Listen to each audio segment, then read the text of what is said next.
There is a moment in Werner Herzog's documentary, Encounters at the End of the World, that has haunted the internet for years.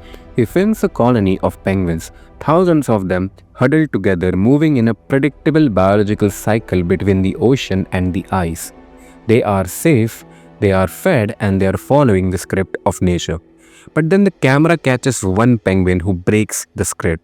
He stops and turns his back on the ocean, and he begins to walk inland toward the mountains, toward the endless freezing white ice, and most certainly towards death. When the filmmakers try to catch him and bring him back to the colony, he doesn't thank them. He immediately turns around and marches right back towards the void. Herzog asks a question that chills the blood. Is he deranged? Does he know something the others don't? This penguin is the ultimate symbol of nihilism. He has looked at the collective meaning of the colony, which is to eat, breed, and survive, and he has rejected it.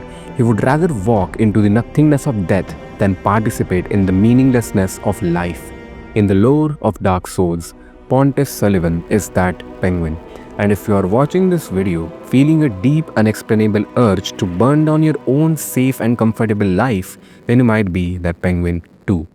To understand Sulyvahn, we must understand the world he rejected. He was born in the painted world of Arendon. The game described it as a sanctuary for the forlorn, a home for those who have lost everything. But looking deeper, the painted world is a physical manifestation of what Nietzsche called passive nihilism. The inhabitants know their world is rotting. They can feel the decay eating their flesh, but they choose to do nothing. They have accepted that life is suffering, and their response is to simply sedate themselves. They find comfort in the sameness and find warmth in the collective misery. They are the last men described in Thus Spoke Zarathustra, men who have invented a small, pathetic happiness and blink at the world, refusing to change anything because change requires pain. But Sulyvahn was different. The lore explicitly states that Sulyvahn had nothing to lose. This is the key. He wasn't broken like the others. He hadn't lost everything. He simply realized that the painted world offered nothing of value. He looked at the rotted colony and he didn't feel comfort. Rather, he felt disgust. This is the moment a young man realizes that the safety his parents and society promised him is actually a cage. Sulyvahn realized that staying in the painting wasn't living, it was just not dying. And for a spirit with high agency, not dying is the worst form of torture. So he left. He became the penguin walking towards the mountains in a void of uncertainty. But this is where the story turns dark. When Sulyvahn left the painting, he didn't find a better truth.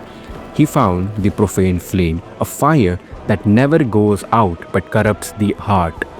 This represents the shift to active nihilism. Active nihilism is when you realize the old values, which in this case is the painting, are fake, so you decide to destroy them. Sulyvahn decided that if life has no inherent meaning, he would force meaning upon it through power. He looked at the world and saw it was empty, so he decided to fill it with his own will. This is why he became a tyrant. This is why he enslaved the dancer. He fed Gwyndolin to Aldrich. He conquered Irithyll. Not because he believed in a cause, but because he believed in nothing. And when a man believes in nothing, he is capable of anything. This is the danger for you.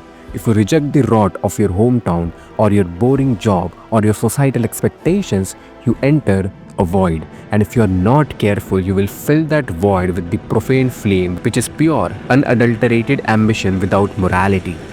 You will start to see people as tools. You will become successful, yes, but you will become the very monster you ran away to escape. Sulyvahn escaped the rot of the painting only to create a cold, unfeeling rot in Irithyll. So we have two bad options. Option A, to become the Corvian settler. You stay in the rot, you accept the mediocrity, and you become the last man, an act of passive nihilism. Or you have option B, which is to become Pontiff Sulyvahn. You burn the world down, you achieve power, but you lose your own soul, which is an act of active nihilism. But is there an option C? Yes, and we see it in characters like the Nameless King or even the Ashen One, which is us. This is the path of existentialism.